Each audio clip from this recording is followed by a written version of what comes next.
Welcome everybody. Lowe's Not Podcast. Today's special guest we got Dirk Manning and special co-host Dead Guy.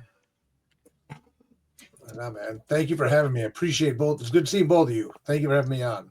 Yes, sir. Good seeing you again. I know it's been a minute, man. There's been a lot shaking. Been a lot shaking. For sure. It's been like 7 months. I think you were on last, something like that. Yeah. 7, 8 months ago. Oh my God. And it seems like such a short time, but such a long time at the same time because of just the magnitude of the series of events that have brought us to reconnecting here today. So again, thank you for having me on, man. I really appreciate it. Yeah, appreciate you as well. Yeah, Lowe's and Loud just turned one this month, so we met our 1 year mark. That's incredible. Yeah, it's gonna be a job, man. You keep going like this. Well, hopefully one day. Yes, sir. But so, what's new in your neck of the woods? Well, we might as well not bury the lead, right? I know a lot of your people and stuff know me as a comic book writer and things like that, graphic novelist. And while I still am a comic book writer, graphic novelist, I will be continuing to be the case for quite some time. Got a lot of new books lined up and stuff. I know we'll be talking about that at a different time, but I'm excited and humbled and still kind of blown away to also be talking to you as my little header down here says. I am now also the publisher at SourcePoint Press. That's dope. Congratulations on that, buddy. Thank you. I worked myself right into a job I never aspired to get is what happened, but Yeah, I was just going to ask you if that was something you were going for or it just happened to fall in your lap. Not at all. Truthfully, it fell in my lap more than anything. The way things kind of worked out, a lot of people are, familiar with SourcePoint Press, and they've been rolling for over 10 years now and things like that. Comic industry's changed a lot in the last couple of years. Paper shortages and all kinds of stuff, and SourcePoint really evolved as a publisher too, and they started getting more into like licensed IP from creators and things like that, and it just got to the point that there was talk about from the leaders of the company at the time to kind of sunset the company. And I said, no, don't do that. I said, look, the key is to take SourcePoint Press back to the roots, go back to creator-owned graphic novels. And I laid out this big agenda about how, you can do creator-owned graphic novels and creator-driven books and things like that. Laid out this big spiel to the old leadership. And Travis McIntyre was in charge, and he hears me make this big impassioned speech, and he just goes like this, stroking his big ugly red beard, and he just goes, so why don't you do it? And at that point, I was stuck. Right? I just talked about how cool it would be and all these things that could get done. And then lo and behold, I found myself in the position about, well, here I just laid out how good this idea was. And if he was volleying it back to me and saying, then do it. Well, guess what? Here I now sit. So I had two kind of conditions I wanted met, and again, I mean, we're all friends here. I'm just going to be real transparent. One of them, as I said, is if I'm going to be in charge, I need to be in charge. I need to be able to drive the ship. Every ship needs a captain. And I said, I need to be captain. Yes. The other thing I said was everything your way. well, right, and that's exactly it, man. That's no disrespect to anyone else, but there's a time for committee and there's a time not for committee, right? And I said at the end of the day, the book's got to stop with me, because if this succeeds or if this fails, I need to know that the responsibility rests on me. So then the other thing I said that we need to make happen is Joshua Werner, who a lot of people who've been to Astro and stuff like that, have seen Josh around and stuff like that. Super good dude, good friend of mine, one of the most talented people I've ever met in the industry. He helped create and found SourcePoint. He co-founded the company back in the day. And I said, I need you, Josh, to stay on as chief creative officer with me to help make sure this moves in the right direction, and so I can rely on your expertise. In March, I've been a comic book writer, published writer for 23 years, but I've never been a publisher. That's great. Why is that? I've liked, honestly, I like writing, and that's kind of where I've wanted to focus. And being a publisher puts you in a whole different air. Even when we talk here about me being the publisher, it changes the dynamic of how you interact with people, or maybe more specifically, how they interact with you, right? I always joked around, I like being Batman to the Justice League. I got this cool thing. I'm going to bring in a cool book. I'm going to bring a cool book to your publisher. We're going to run it. We'll publish it. And then maybe I'll stick around or maybe I won't, and I've stuck around with SourcePoint for years now. I've been ride or die with them for about 7 years. But my focus has always been on writing, and whether it be for my creator-owned work or working with, people like Twisted or Lon Chaney's estate with Ron Chaney or Josh Mallerman or Tony Schiavone or Arn Anderson. Even when I dip into things like that aren't creator-owned for me, that's what I've enjoyed. But again, this opportunity came up where now I have the opportunity to take a lot of my expertise from over 20 years of doing this and help rebrand SourcePoint as what it once was, which is a very creator-centric, creator-friendly publisher. Okay. That's why I'm doing it. I'm not doing this because I want to be in charge of anything. I'm not, despite me saying I had to be the one the buck stopped with me. That's just for my own sanity and for me to be effective, right? I don't want to be a kingmaker. I don't want to be in a position where I'm having to tell people yes or no, right? I wanted to write. But again, I've been doing this 23 years, man, and I have a lot of I have a lot of knowledge. I have a lot of ideas about how things can work for creators. I'm a writer creator first, but that goes back to point 2. There's no substitute for experience, and Josh Werner had a lot of that. So when I realized that Josh could stay in with it, and he agreed to stay in with me on it, I realized I had the extra level of expertise to make this stuff possible, make a run at it, and just rebrand SourcePoint Press as to what it was originally. A creator focus, a creator-driven publisher of comics with a sharp edge. And here we are. Our first set of books are now in Lunar, and they're going to be hitting stores in January. What's your first order of business? My first order of business was develop submission guidelines. If you go to sourcepointpress.com, I said my first order of business, and it was along with the rebranding the website and recreating a new website, was making submission guidelines for creators that were offensively transparent. I said, I want to lay it right out there. There is no question. Here's what we're doing. Here's what you'll get. Here's what you can expect. Here's what you shouldn't expect. Because there's so many publishers out there that play hide the ball on stuff. People that make comics are like musicians, man. We're sick. We do it because we have to. Right. And there's plenty of people out there who know how much we love to do it and can take advantage of that fact. So I put out submission guidelines and said, if you want to publish a book with SourcePoint, here's exactly what it's going to look like. Here's what it's going to entail. And just blatantly, just almost offensively, like I said, transparent. And then my second order of business, even though you didn't ask, I'll tell you because it ties in, was to put myself under the same contract I'd be offering everybody else, so that we're all on a level playing field, right? I can't give anyone a better deal than I am giving myself. But conversely, I can give people the best deal we have, which is the deal I give myself. That's cool. I like that. And it makes everybody working at a high level too, because everybody's on sync. And right. It's like you're not going to get a better deal than the guy that runs the company, right? We're on the exact same deal. I've had people ask me, well, how's SourcePoint Press going to make money? And I said, not to be cute about it, my goal in running the publisher is not for the publisher to make money. My goal is for the publisher to stay solvent so that creators can get their work out there. That's my goal. And maybe that sounds naive and foolish. Maybe a year from now, we'll be talking again and I'll say, man, I screwed the pooch on that one. Right. but it won't be for lack of trying. But I do believe the model we have set up will work.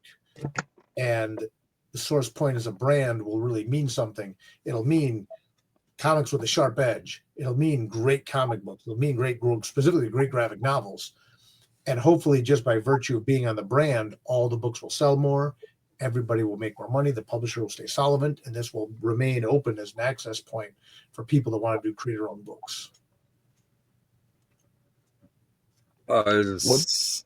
Go ahead, Bash. What's the direction that you're kind of looking at when it comes down to the some of the graphic novels that you guys are going to be coming up with? Yeah, man. We are really looking to focus on graphic novels in the genres of horror, speculative fiction, and pulp. Right. That's kind of what brought us to the dance back in the day. That's kind of what I like anyway, and I think there's just a strong market for that. We're not looking to really get too far outside of that for the most part until creators have established themselves as creators in that realm. Then if you want to dip out, you can dip out a little bit, right? So we have some creators that are doing some like really cool horror books and stuff like that. We get a creator that's done a couple of horror books with us, but then wants to do something a little bit out of pocket. They've established themselves. They've earned that, right? But if people come to us thinking that, a superhero book, I'm not in superhero books. I've even written one myself, but I wrote my superhero book 15 years in my career too, after I had a litany of horror books. And the book I write about a superhero is probably one of the scariest books I've written. But our focus as a brand is going to be on horror, graphic novels, science fiction, speculative fiction, graphic novels, and novels. What are you most excited for coming up out of Source Press? Oh man. Before we even opened our submission guidelines to the public over at with Source Point Press, we had 40 graphic novels on tap. And that was just from people I know who I was able to talk to directly and said, look, here's the deal we're offering. I know the kind of stuff you do. Do you want to be able to get your books into Simon & Schuster and Lunar and things like that? Here's the terms of the deal. Here's what we're offering. And I think what I'm most excited about is almost every creator I talked to jumped at it. That's what excited me. The fact that people recognized and appreciated the model we're putting forward. It's not for everybody, right? The model we're putting forward is not for everybody. You got to kind of be at a certain level in your career, at a certain point in your career to be able to do what we're doing. But the creators who are kind of like roughly on my level, my peers in regards to the output and the way they approach the work, the fact that they saw what we're doing and said, yeah, that makes sense, let's roll, that excited me. And we got some really cool books lined up too as a result of that, and that really excites me as well. Any plans of a biography? Putting out your own biography? It'd be boring. No. I did a book called Right or Wrong, A Writer's Guide to Creating Comics, which is actually a book about writing for comics and things like that. There's a lot of biographical stuff in there. In fact, when I did a new second edition of the book, I actually included a lot of photos and stuff like that in the book, which I'm not very photogenic. Obviously, people know my image as the guy in the top hat and the scarf. But there's a lot of autobiographical stuff in the new Right or Wrong, A Writer's Guide to Creating Comics second edition, I included a new epilogue at the end of the book too, which is probably more personal than I've ever been writing before, about some just stuff in my life that happened between me writing that book and things like that. So that's probably the closest I'm going to get as Right or Wrong. There's just a lot of me in that book, and I talk a lot about my early career as a comic book creator. But other than that, I'm boring, man. I sit at a keyboard as much as I can, or I sit with a book in front of me as much as I can. I mean, it wouldn't, aside from like talking about creating comics and stuff like that. I guess even in Right or Wrong, I talk about my music journalism days a bit.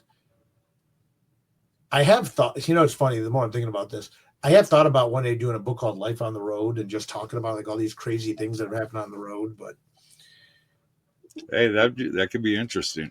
It could be, I've talked in interviews over the years of how Twisted and I came together and how I actually knew of them back when they were House of Crazies and like telling stories like that, or how meeting Josh Mallard. And you worked with ICP before that, right? I worked with ICP before that. Yep, exactly. So I don't know. Maybe we'll see. I almost think that'd be better as like a book than a graphic novel. But I started this conversation by saying no. Now I'm gonna lean to a maybe. Now you're going to get ideas going through your head. You're doing what Travis did. You're working me into another job I didn't want, right? Right? You're like, oh, yeah, meeting, rolling with ICP back in the day, and Korn and Marilyn Manson, Typo Nate, all that.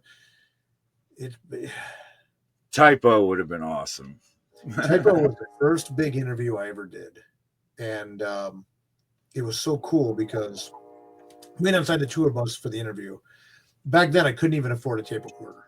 I had literally had pencil and paper. I mean, I was broke as a joke at the time.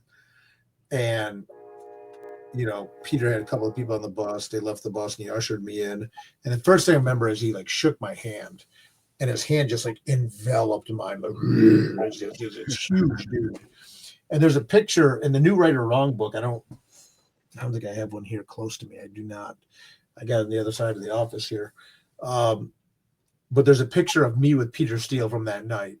And that's back then when I had the long hair and stuff like that. And I come up to like here on him, right? It's like my head's as big as like his pec is like his pec. Palm. And even on the bus, he had to crouch the whole time getting back to the bus. And Peter Steele was so cool, man, because I'm sitting there like jotting notes down in our interview, right? It's not like we have now. We can do video recording stuff. I was in person. And he was just so nice and so gracious as I'm sitting there making notes. And I think he was kind of half messing with me. I'm not positive. But at one point, he took out this big knife and he had a policeman's hat. And he was like cutting the band out of the hat with like this big like Bowie knife looking thing. And I'm sitting there like, oh, so tell me more about how the band got started. I'm like writing down notes because he's sitting there like, well, let me tell you. He uses this Brooklyn accent and these fangs and stuff. And he's this cutting the rim out of this police hat so he could put it on for when he was on stage later. That's awesome. You worked with George also, didn't you? Or was that a different department? George Villegas? Yeah. Oh yeah, George. I'm looking right up here, right above where my camera is.